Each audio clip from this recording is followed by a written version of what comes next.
ഈശോ മിശിഹായ്ക്ക് സ്തുതിയായിരിക്കട്ടെ. Praise be to Jesus. Hallelujah.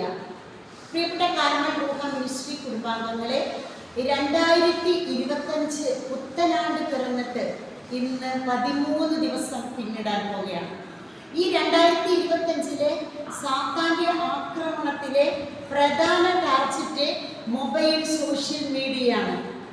മൊബൈലിലെ മ്ലേച്ഛകരമായത് രാത്രി 12 മണിക്ക് ശേഷം കണ്ട് കുട്ടികൾ പരിശുദ്ധ കുർബാനയ്ക്ക് പോകാതിരിക്കുവാൻ, കുട്ടികൾ എന്നല്ല വീട്ടുകാർ പോകാതിരിക്കാൻ അവൻ്റെ ടാർഗറ്റ് വളരെ വലുതാണ്.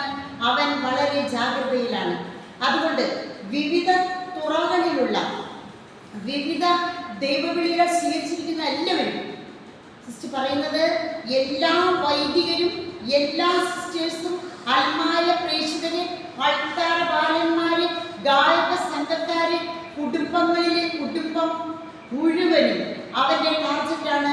സോഷ്യൽ മീഡിയയിലൂടെ ടോക്കുകൾ കേട്ടുകൊണ്ടിരിക്കെ തന്നെ അവൻ മ്ലേച്ഛകരമായ പലതിലേക്കും മക്കളെയും മാതാപിതാക്കളെയും ദമ്പതികളെയും ഈവൻ വൈദികരെയും സിസ്റ്റേഴ്സിനെയും എല്ലാം അവൻ വലിച്ചിറച്ചു കൊണ്ടുപോകുന്നു.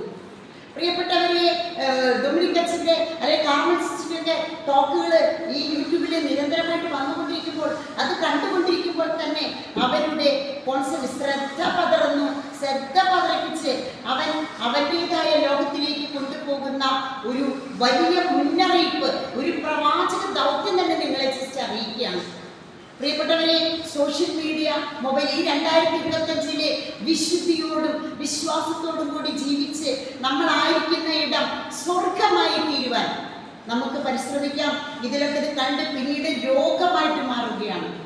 അതുകൊണ്ട് നമ്മൾ വിശുദ്ധി, വിശ്വാസം, സ്വർഗം, സ്വർഗീയ ജീവിതത്തിന് കുടുംബം സ്വർഗമാകാൻ, ആശ്രമം സ്വർഗമാകാൻ, വൈദിക മന്ദിരം സ്വർഗമാകാൻ വിശുദ്ധി പ്ലസ് വിശ്വാസം പ്ലസ് പരിഹാര പ്രവർത്തികൾ, കഴിഞ്ഞുപോയ ജീവിതത്തിലെ പഴയ പാപങ്ങളോർത്ത് പാപബോധത്തോടെയുള്ള പരിഹാര പ്രവർത്തികൾ ചെയ്ത് സാത്താന്റെ ടാർഗറ്റ് ഇത് പൈശാചിക ആക്രമണമാണ്, സാത്താന്റെ ടാർഗറ്റാണെന്ന് എല്ലാ ദൈവവിളി സ്വീകരിച്ച എല്ലാവരും, കുടുംബ ജീവിതമായാലും സന്യാസി ജീവിതമായാലും വൈദിക ജീവിതമായാലും നമ്മൾ തിരിച്ചറിയുക.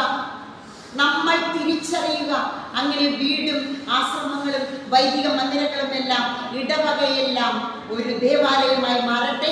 കണ്ടുമുട്ടുന്ന മക്കളെ ദേവാലയങ്ങളാക്കാം, അവരുടെ ഹൃദയങ്ങളെ അൾത്താരയാക്കാം, ദേവാലയങ്ങളാക്കാം.